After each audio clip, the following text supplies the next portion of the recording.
Greetings everyone, welcome to my YouTube channel commerce classes और MCQs for class 12 paper accounts. ठीक है, इसकी series में अब हमारा आज का टॉपिक है adjustment entries in case of change in profit sharing ratio. So in case of change in profit sharing ratio हमें क्या क्या एडजस्टमेंट्स करनी होती हैं। Let me outline these. एक हमें रेशोज़ की कैलकुलेशन करनी होती है, न्यू रेशो हो, old ratio, gaining ratio, sacrificing ratio. So ये सब हमें आ सकता है। This we have done in the previous video. Now adjustment entries में आ जाता है गुडविल की कैलकुलेशन भी आ सकती है और इसकी एडजस्टमेंट एंट्रीज हैं। Then you have treatment of reserves, profits, losses etcetera. Then you have treatment of revaluation of assets and liabilities, ठीक है ना, reassessment of liabilities. And finally you have capital reorganizations. The partners may decide to reorganize capital. So ये 5 तरह की हमारी इसमें adjustments होती हैं. This we have done. Now we'll work on these 4. Now at the time of change in profit sharing ratio, sacrificing ratio is determined. हम sacrificing ratio क्यों determine करते हैं? ताकि assets and liabilities present value पे आएँ और gaining partner is not put to an advantage and sacrificing partner is not put to disadvantage. और gaining partner can compensate the sacrificing partner for the sacrifice और assets and liabilities are shown at their current estimated value. तो क्या reason है हमारा इसमें? हमारा reason क्या होता है दैट जो हमारा रेशो कैलकुलेट करनी होती है, सेक्रीफाइसिंग रेशो हम इसलिए कैलकुलेट करते हैं so that the gaining partner can compensate the sacrificing partner for the sacrifice of his profit share. ठीक है ना, तो इसलिए हमें ये रेशो कैलकुलेट करनी पड़ती है कि इनको कोई भी डिसएडवांटेज नहीं होना चाहिए। Okay, so they can be compensated. Now next है, in the event of change in profit sharing ratio general reserve existing in the balance sheet is transfer to capital accounts of the partners in their. तो जो general reserve है वो हम किस ratio में बांटते हैं? So please remember, general reserve कब आपका बना था? ये तब बना था जब पहले पिछले सालों से आप काम कर रहे थे, तो उस टाइम पे आपकी रेशो थी ओल्ड। सो जो प्रीवियस बैलेंसेस हैं वो सारी ओल्ड रेशो में ही बांटे जाते हैं।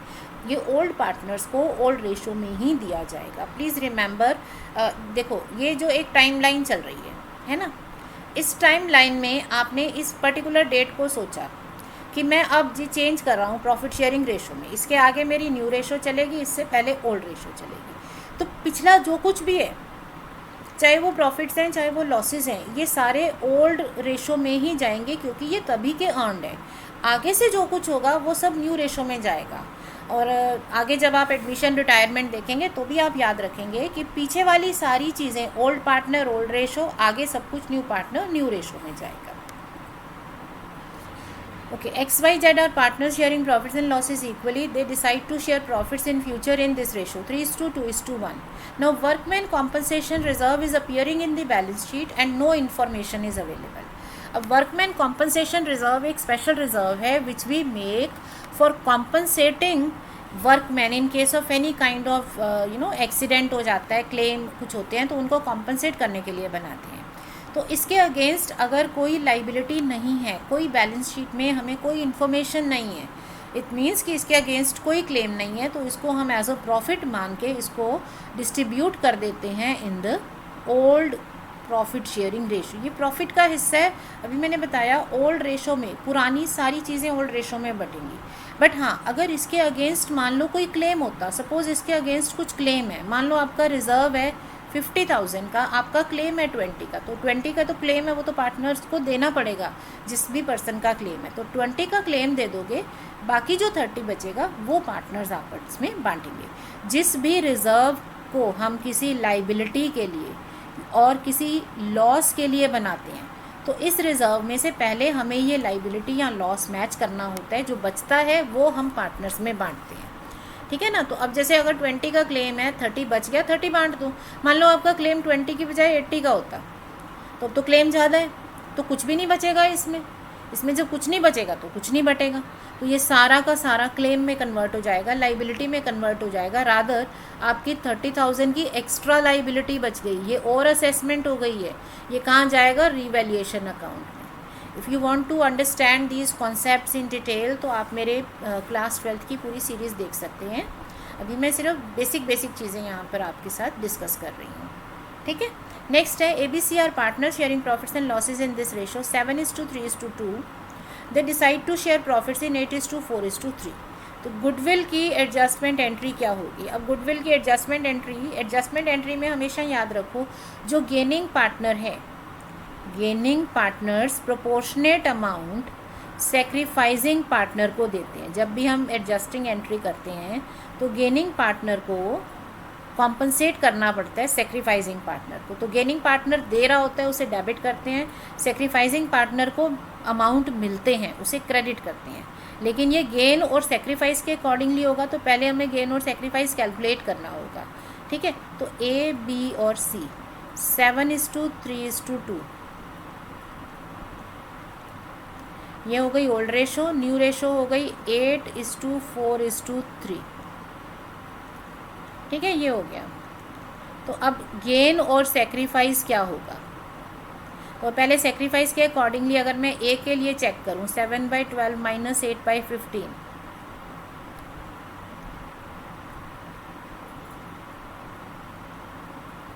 सो 3/60 हो गया इसका।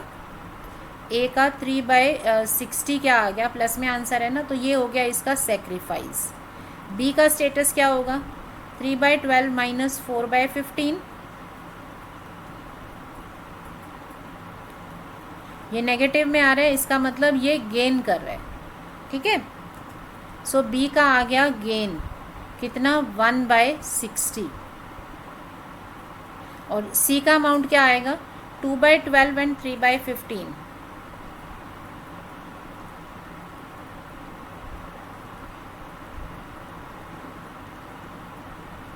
माइनस 2/60, ठीक है।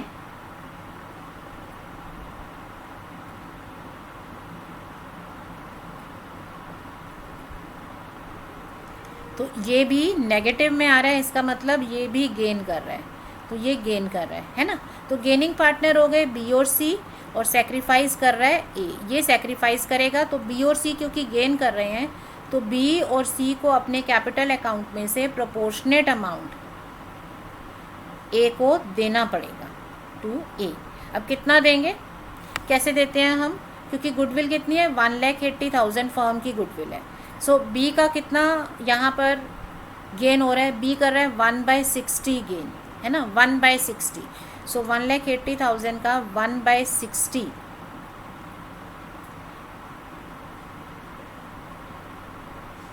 B देगा। C गेन कर रहा है 2/60, तो C को इसका 2/60 देना पड़ेगा। और A ने क्योंकि सेक्रीफाइस किया है 3/60 का, तो A को गुडविल का 3/60 मिलेगा। सो credit A by 9,000, B and C 3 and 6,000। तो ये वाला आंसर आ जाएगा आपका, ठीक है ना। इसमें एक शॉर्टकट भी होता है। शॉर्टकट ये होता है कि हम गुडविल को रेज करके राइट ऑफ कर देते हैं और नेट बैलेंस ले लेते हैं। तो पहले गुडविल डेबिट करो, फिर उसको रेज करके क्रेडिट करो, और फिर नेट बैलेंस लो। इट्स अप टू यू, आप एडजस्टमेंट एंट्री खाली एडजस्टमेंट से कर सकते हैं। नाउ नेक्स्ट है A, B and C are partners sharing profits in the ratio of 1:2:3. Now they decide to share profits equally. There is a credit balance of 1,20,000 in P&L and 1,80,000 in general reserve. So total profits कितने हो गए इनके? 3 लाख के, है ना। अब हमें इसकी एक एडजस्टमेंट एंट्री करनी है। So please remember, adjustment entry कैसे करते हैं? एडजस्टमेंट एंट्री गेन और सेक्रीफाइस से होती है, ठीक है ना। सो अब क्या करेंगे हम इसमें मैं आपको दोनों मेथड्स बता देती हूँ किस तरह से करते हैं, 1, 2 और 3। सो 6, 6, 6। न्यू रेशो हो गई हमारी इक्वल। सो ये देखो यहाँ हमें क्लियरली दिख रहा है B का नो गेन नो सेक्रीफाइस है, इसको छोड़ दो, बाकी हम सेक्रीफाइस निकाल लेते हैं। A के लिए अगर हम सॉल्व करते हैं, सो -3/18, ये तो गेन हो गया। A गेन कर रहा है कितना? 1/6। और C का अगर सॉल्व करते हैं 1/6, C का सेक्रीफाइस है। A गेन कर रहा है तो A को पे करना पड़ेगा, सो जो गेन करता है उसे कॉम्पनसेट करना पड़ता है, क्योंकि उसको अब फ़ायदा मिलने वाला है तो वो दूसरे को कॉम्पनसेट करेगा। सो ए पे करेगा, सो ए को डेबिट करेंगे और सी को क्रेडिट करेंगे, क्योंकि सी को सेक्रीफाइस किया तो सी को शेयर मिलेगा। कितना मिलेगा, क्योंकि टोटल 3 लाख था तो ए का गेन है 1/6, तो ए अपना प्रोपोर्शनेट अमाउंट देगा और सी को सिमिलर अमाउंट मिलेगा। तो इस तरह से हम इसको रिकॉर्ड कर सकते हैं एडजस्टमेंट एंट्री में। Another way of doing same adjustment entry क्या है, this I will explain you. ठीक है, अब मैं पूरा इरेज कर रही हूँ। Now doing the same question with another method, like there is another approach by which we can pass adjustment entry, because adjustment entry का क्या मतलब होता है कि हमें गुडविल को बुक्स में रखना नहीं है। ठीक है ना, तो आप क्या कर सकते हो, आप पहले इसको रेज कर दो और फिर इसको राइट ऑफ कर दो। This can be done. जैसे आप क्या करोगे, इसमें 3 पार्टनर्स है ना, PQR, you just record debit and credit. हम एंट्रीज़ को करने की बजाय उनका सिर्फ इफ़ेक्ट नोट कर सकते हैं और फिर नेट इफ़ेक्ट से एक एडजस्टमेंट एंट्री कर सकते हैं, है ना। तो अब क्या करेंगे हम, क्योंकि गुडविल फॉर्म की है 1,20,000, तो पहले गुडविल रेज़ कर दो। गुडविल जब रेज़ करते हैं तो उनकी प्रेजेंट रेशो जो ओल्ड रेशो है 5:3:2 है, तो ओल्ड रेशो में इसे रेज़ कर दो। सो 60, 36 एंड 24,000 ये हो गई गुडविल रेज़। ठीक है, अब क्या करना है, क्योंकि हमें बुक्स में तो ये रखना नहीं है, हमें तो एडजस्ट करना था। इसका मतलब अब सेम जो अमाउंट है उसे राइट ऑफ कर देना है। तो पहले पार्टनर्स में गुडविल बांटी, अब उनसे वापस लो। तो अब जब आप इसे राइट ऑफ करेंगे, एडजस्टमेंट को कंप्लीट करना जो होता है वो हमें करना होता है न्यू रेशो में। सो अब इसे आप न्यू रेशो में इनसे वापस ले लो, क्योंकि आगे जब भी गुडविल बांटी जाएगी वो न्यू रेशो में ही बांटी जानी है। तो ये न्यू रेशो 2:3:5 में इनसे वापस ले लेंगे। सो 24,000, 36,000 एंड 60,000। तो नेट इफ़ेक्ट क्या रहा, पी को आपको वापस लेना है उसे 24, उसे देना है 60,000। सो नेट में उसको 36,000 देना पड़ेगा ना, और क्यू में कोई चेंज नहीं है, आर से आप वापस ले लेंगे। सो आर डेबिट और पी जो है वो क्रेडिट हो जाएगा। So credit P and debit are by 36,000, ये आ जाएगा आपका आंसर। सो इस तरह से हम इसे कर सकते हैं। ठीक है, अब नेक्स्ट क्या है, आपके पास है पार्टनर्स हैं 4:3:2 में, और बैलेंस शीट में you have a P&L balance. अब ध्यान रखो, रीड अच्छे से करना है। डेबिट बैलेंस का मतलब होता है लॉस है, अब आपके पास लॉस है। ठीक है, अब आगे से वो अपनी रेशो इक्वल कर रहे हैं। सो एडजस्टमेंट एंट्री कैसे करेंगे, सेम हम एक टेबल बना के इसका इफेक्ट ले सकते हैं। I will explain you both the methods. अब टेबुलर मेथड में क्या है, पहले हमें इफ़ेक्ट्स नोट करने हैं, डेबिट और क्रेडिट। अगर पार्टनर को कुछ देते हैं तो क्रेडिट होता है, उससे कुछ वापस लेते हैं तो डेबिट होता है, फिर नेट इफ़ेक्ट लिया जाता है ना। ये टेबुलर मेथड है एडजस्टमेंट करने का। तो अब क्या करेंगे, अब पहले उनको लॉस बांट दो। अब यहाँ ध्यान रखो कि ये नहीं होता कि हमेशा क्रेडिट में ही मिलना होता है। लॉस दे रहे हैं, अगर पार्टनर को लॉस देते हैं तो उनका अकाउंट डेबिट होता है। तो पहले जब हम लॉस बांटेंगे, तो क्योंकि ये लॉस पिछला है, पहले से आपके पास है, तो 4:3:2 रेशो में आप इसे बांट दो।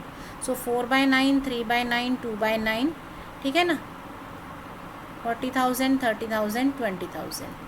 अब आपको इसे वापस बुक्स में लेके आना है, क्योंकि आपको इसकी सिर्फ एडजस्टमेंट एंट्री करनी है और आपको P&L क्लोज नहीं करना है।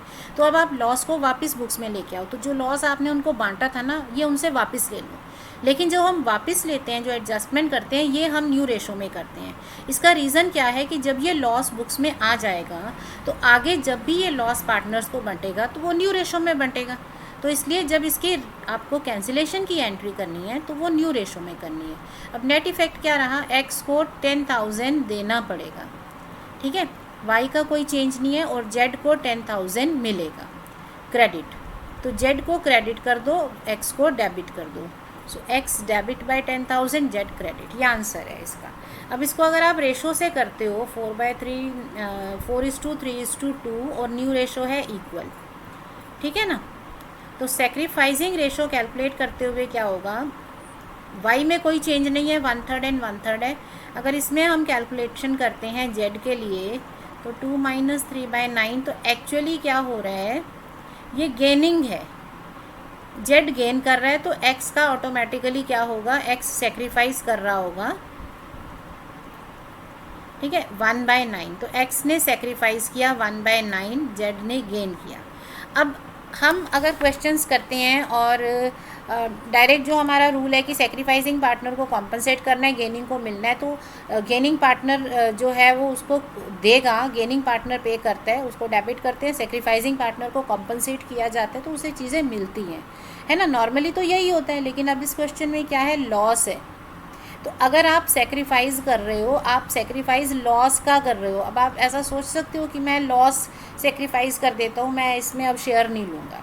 तो एक्चुअली यहाँ क्या हो गया है, जो सेक्रीफाइसिंग पार्टनर है वो लॉस को सेक्रीफाइस करने की वजह से वो फ़ायदे में रहा, इसको फ़ायदा हो गया ना। अब जो लॉस था वो उसे अब कम मिलेगा, पहले उसका शेयर ज़्यादा था, अब उसने सेक्रीफाइस कर दिया, फ्यूचर में उसे लॉस कम मिलेंगे। तो एक्चुअली लॉस की वजह से वो सेक्रीफाइस करके भी फ़ायदे की पोजीशन में हो गया है। तो इसको फ़ायदे की पोजीशन की वजह से now he will have to pay, और जो जेड है वो रिसीव करेगा, he will receive the amount, so he will get the amount. So 1/9 कितना एडजस्टमेंट करना है हमें, 90,000 टोटल लॉस है ना, तो 90,000 का लॉस में, क्योंकि इसने अपना शेयर गेन किया है, लेकिन लॉस में गेन करने से नुकसान होता है ना। अगर मैं आपको कहूँ जी मैं तुम्हें फ़ायदा पहुँचा रही हूँ, तुम्हारा शेयर बढ़ा दिया, आपने गेन किया, लेकिन गेन क्या किया, नुकसान, तो पोजीशन में तो नुकसान ही रहा ना। तो आप गेन करके भी फ़ायदे में नहीं हो, नुकसान में हो, तो आपको कॉम्पनसेशन मिलेगा। सो जेड को कॉम्पनसेशन रिसीव होगा, उसे क्रेडिट करेंगे और एक्स को डेबिट करेंगे, ठीक है। आप इसको बुक्स में जब एंट्री करते हो तो आपको आपके स्कूल में हो सकता है इस तरह से एंट्रीज बताई हूँ कि पहले एक्स वाई जेड को पूरा लॉस बांट दो, X Y Z debit to loss, फिर ये लॉस को बुक्स में रिक्रिएट करो, है ना। तो ये जो एंट्री है ना, यही तो हमने इस टेबल में की है, तो it is up to us, हम शॉर्टकट में कर सकते हैं। सो आई होप ये मेथड आपको क्लियर है। Arun and Varun are partners sharing profits and losses in 4:3 ratio. Their balance sheet has 60,000 in reserve and a debit balance of 18,000 in P&L. तो net में क्या रह गया, 42,000 का नेट रिजर्व रह गया, ठीक है, नेट हमें ध्यान रखना है।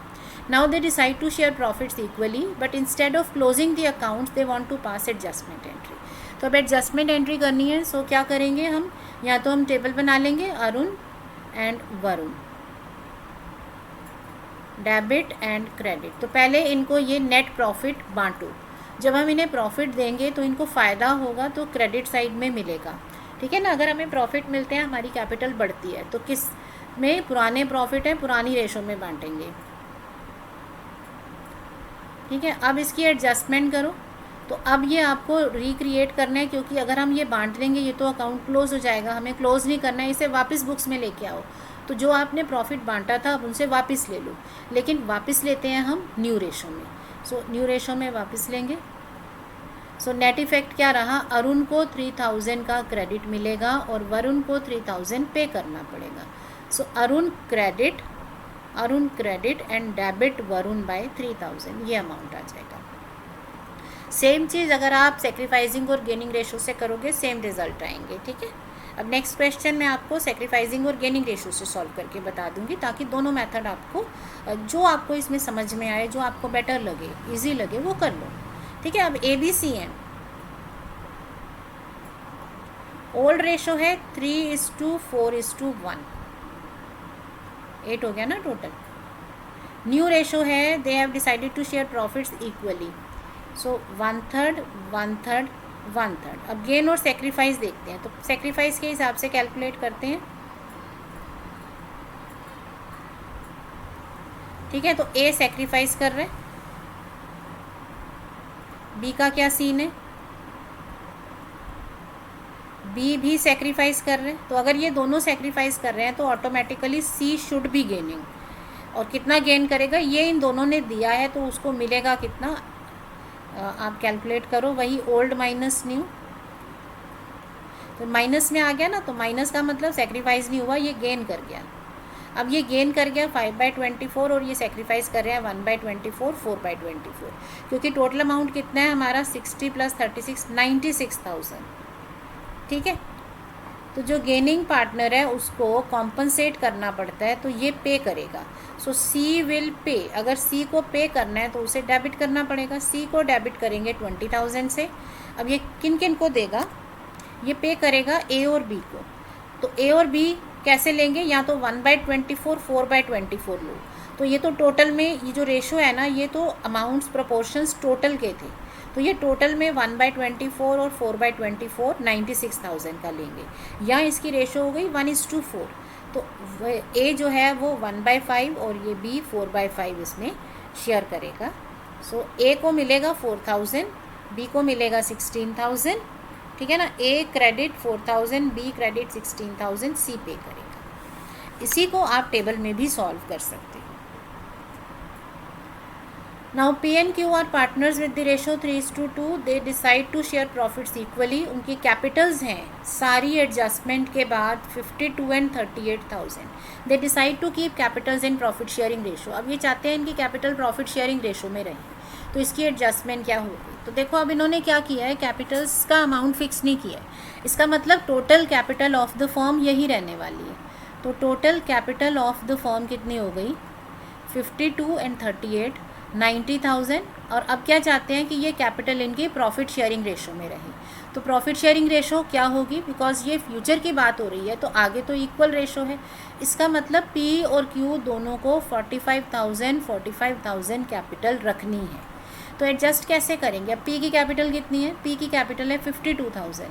सो अगर उसे 45 कैपिटल रखनी है तो उसे कैपिटल में से पैसा निकालना पड़ेगा, है ना। तो वो कैपिटल में से निकालेगा, तो P के कैपिटल को आप कम कर दो 7,000 से, 52 में से 45 करनी है।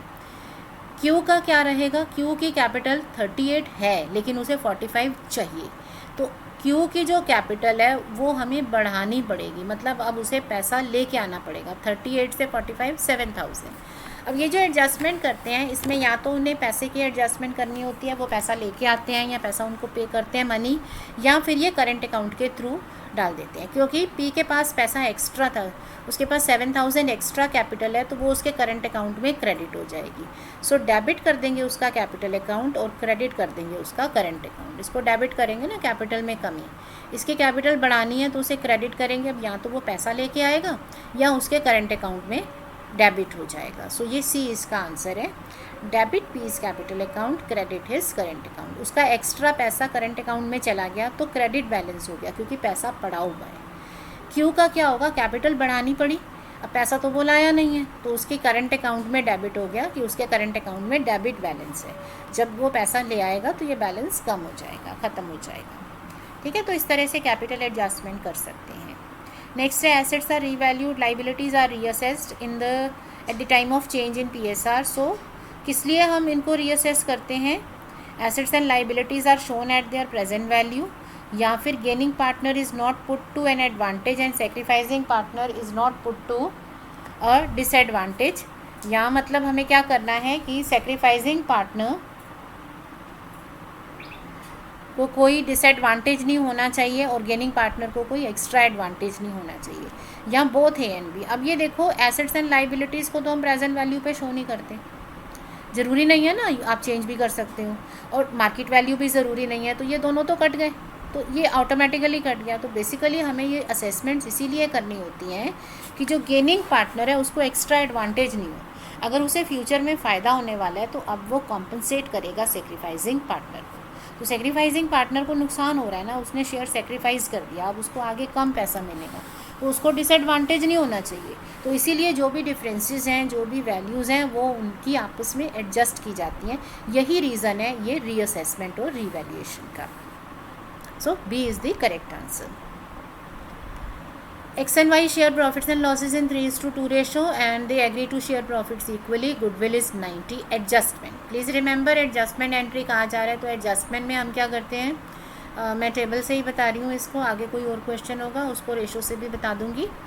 तो हम क्या करेंगे, पहले गुडविल रेज़ करो, जब गुडविल डेबिट करेंगे तो पार्टनर को गुडविल मिलेगी, तो पहले गुडविल रेज़ की उनकी 3:2 रेशो में, तो गुडविल उनको दे दो, बांट दो।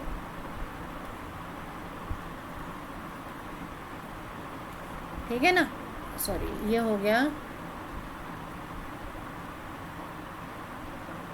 90,000 को 3:2 रेशो में, 3/5 2/5। तो अब आप गुडविल को राइट ऑफ करो वापस, क्योंकि हमें तो एडजस्ट करना था, हमें तो बुक्स में लिखना नहीं था। तो अब वापस उनसे ले लो, जो गुडविल बांटी थी अब वो वापस लो, लेकिन अब वापस लेंगे इक्वली। सेकेंड स्टेप हमें न्यू रेशो में करना होता है। सो 9000 x को क्रेडिट हो जाएगा और 9000 y का डेबिट हो जाएगा। So credit x by 9000, debit y by 9000। This is the correct answer. Next है रेशो में चेंज हो गया 5:3:2 और नई रेशो आ गई 2:2:1। What will be the treatment of workman's compensation reserve if no other information is available. आपने ये रिजर्व बनाया था वर्कमैन को कॉम्पनसेशन देने के लिए, लेकिन अगर कोई क्लेम ही नहीं है तो क्या करते हैं, ये सारा रिजर्व सारे पार्टनर्स में उनकी ओल्ड रेशो में बढ़ता है। रिमेंबर, जो पुरानी चीज़ें हैं वो सब ओल्ड रेशो में बटेंगी। हमेशा एक टाइमलाइन पर याद रखो, ये एक टाइमलाइन है, पुराने प्रॉफिट अर्न करते जा रहे हो, इकट्ठे करते जा रहे हो, रिजर्व बना रहे हो, P&L बना रहे हो। इस पर्टिकुलर डेट को आपने कहा जी हम रेशो चेंज कर देंगे, तो ये फ्यूचर के लिए है।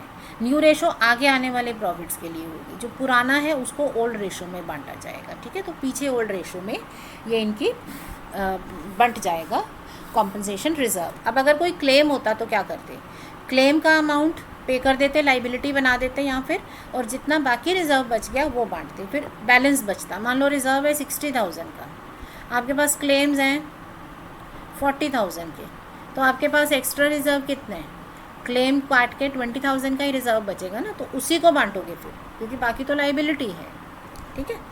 जिस भी रिजर्व के अगेंस्ट लाइबिलिटी होती है उसमें बैलेंस को ही बांटना पड़ता है। मान लो क्लेम और भी ज़्यादा है, 40 की बजाय क्लेम है 50,000 के, तो कोई रिजर्व नहीं बचा, उसमें ये नहीं करेंगे कि लॉस हो गया, लॉस नहीं है, आपके क्लेम बढ़ गए हैं। 60 का रिजर्व है, क्लेम है मान लो, सॉरी नॉट 50, मान लो क्लेम है 80,000 की, ठीक है, तो 20 ज़्यादा क्लेम है, तो इसे नुकसान नहीं मानते हैं, इसे रीवैल्यूएशन में लेके जाते हैं, क्योंकि जो भी लाइबिलिटीज़ की असेसमेंट है वो फाइनली रीवैल्यूएशन में जानी है। सो अब प्रॉफिट नहीं बचा तो कुछ भी बटेगा नहीं, बट रीवैल्यूएशन में 20,000 का लॉस चला जाएगा। Now P&Q are partner sharing profits and losses in 3:2 ratio. नई रेशो उन्होंने ले ली 5:3। Now their capitals after all adjustments are 52 and 38,000। ये इनकी कैपिटल है, सब एडजस्टमेंट्स कर ली। They decided to fix capital at 80,000। Capital उन्होंने 80 रखी है, तो अब इसकी एडजस्टमेंट क्या करेंगे। अब अगर उन्होंने कैपिटल 80 रखी है तो उनकी न्यू कैपिटल P&Q की कैपिटल कितनी हुई, इस कैपिटल में P का शेयर हो गया 50,000 और इसमें Q का शेयर हो गया 30,000। तो इसका मतलब ये कैपिटल अब इनकी है, बट P की एक्चुअल कैपिटल कितनी है, एक्चुअल पोजीशन ये है कि इसकी कैपिटल है 52,000 और इसकी है 38,000। सो कैसे इसको एडजस्ट करेंगे, क्योंकि P की कैपिटल ज़्यादा है तो उसको इतनी कैपिटल बनाने के लिए 2,000 बिजनेस में से निकालने पड़ेंगे। सो अगर वो बिजनेस में से पैसा निकालेगा तो उसको डेबिट करना पड़ेगा, उसका कैपिटल अकाउंट क्या हो जाएगा, डेबिट। P का कैपिटल अकाउंट डेबिट होगा कितने से, 2,000 से। C का सीन क्या है, C के पास कैपिटल है 38, उसको 30 चाहिए, तो उसको भी 8,000 ड्रॉ करना पड़ेगा, तभी उसकी कैपिटल एडजस्ट होगी ना। सो कैपिटल एडजस्टमेंट में क्या होता है, जितनी कैपिटल चाहिए उतनी रखनी है, बाकी निकाल देनी है, तो हम कैपिटल अकाउंट में से इसको डेबिट कर देंगे।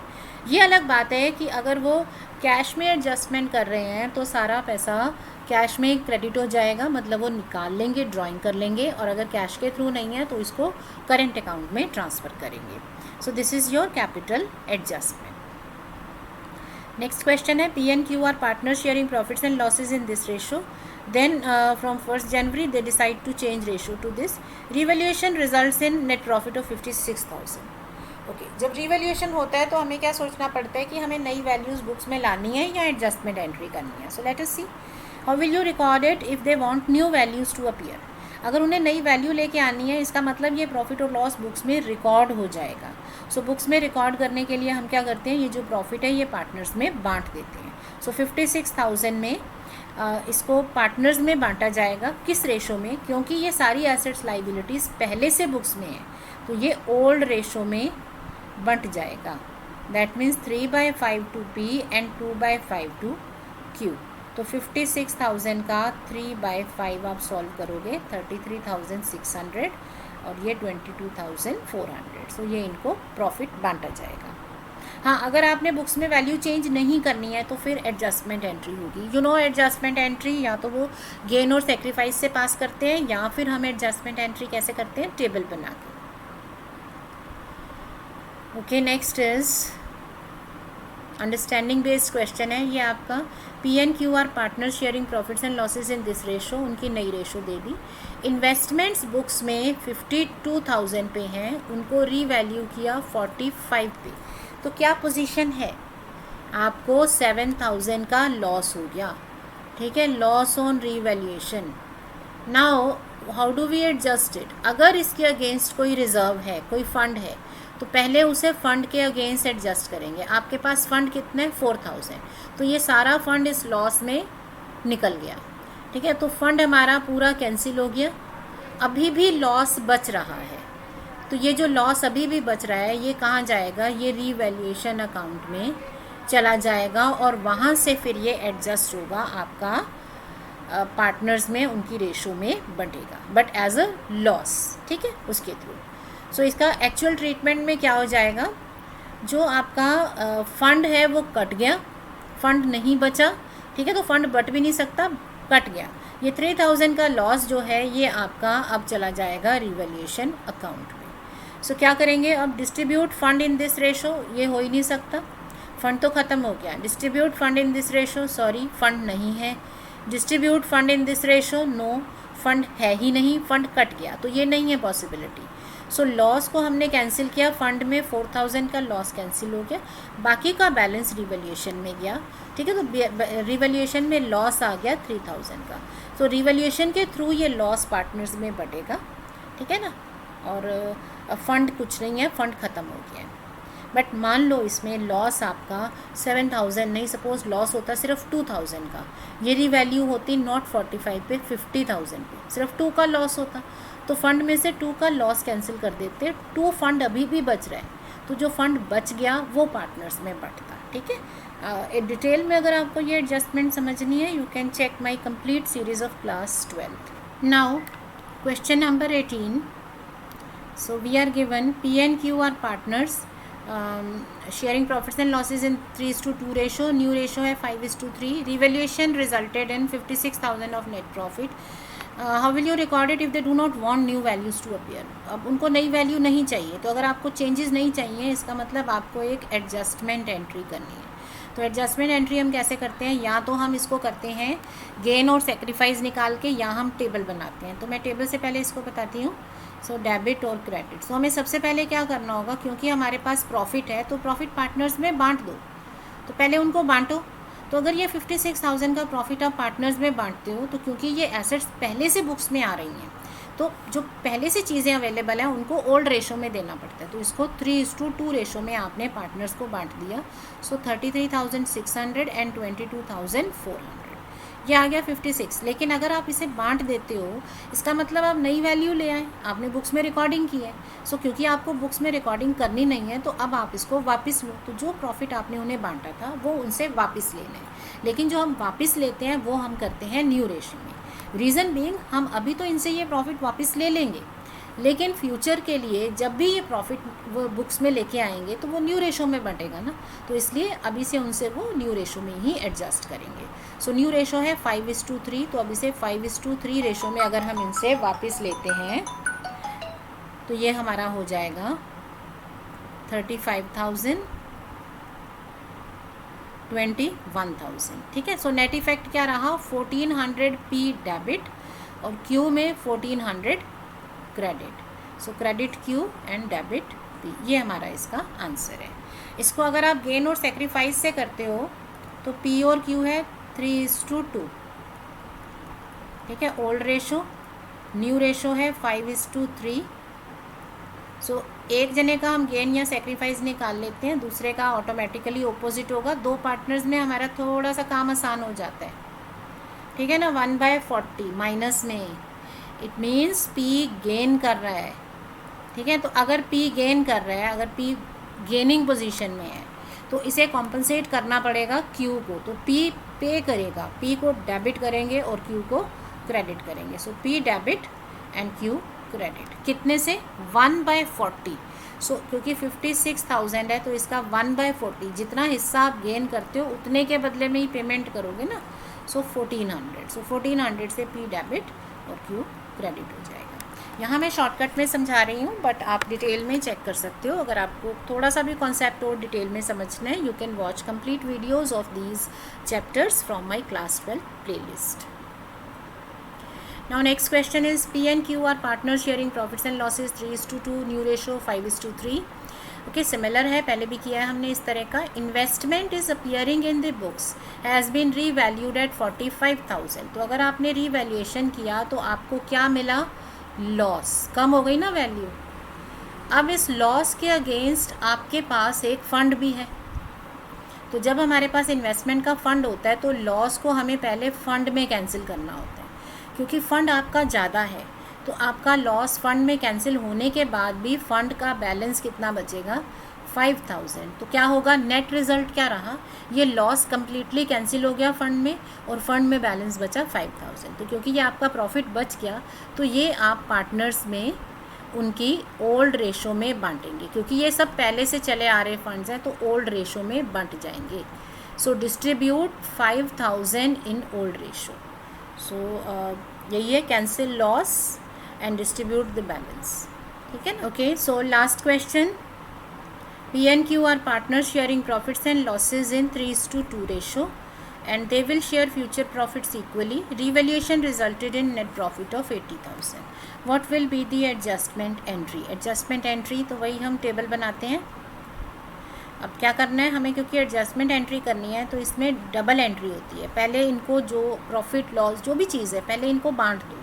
तो अगर हम इनको ये प्रॉफिट 80,000 इनकी ओल्ड रेशो में बांटेंगे, देखो जो पहले देना है वो पुरानी रेशो में होगा.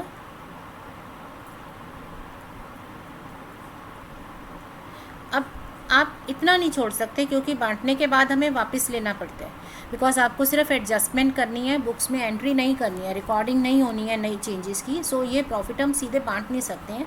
सो बांटने के बाद उनसे वापस लिया जाएगा. सो एडजस्टमेंट किस में होगी? New ratio which is equal. तो अब इनसे वापस ले लेंगे 40,000. सो नेट रिज़ल्ट क्या रहा? 8,000 क्रेडिट P और 8,000 debit Q. So debit Q by 8,000, credit P by 8,000. सो ये हो जाएगा हमारा नेट रिज़ल्ट. सिमिलर रिज़ल्ट आपका आएगा अगर आप गेन और सेक्रीफाइस से भी करते हैं. देखो ये 2/5 है, 1/2, 1/2, P and Q.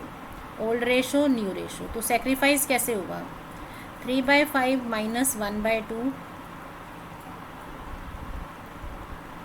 So P ने सेक्रीफाइस किया, ठीक है ना. तो जो सेक्रीफाइस करता है उसको कॉम्पनसेट किया जाता है. सो P विल गेट, P को पैसा मिलेगा.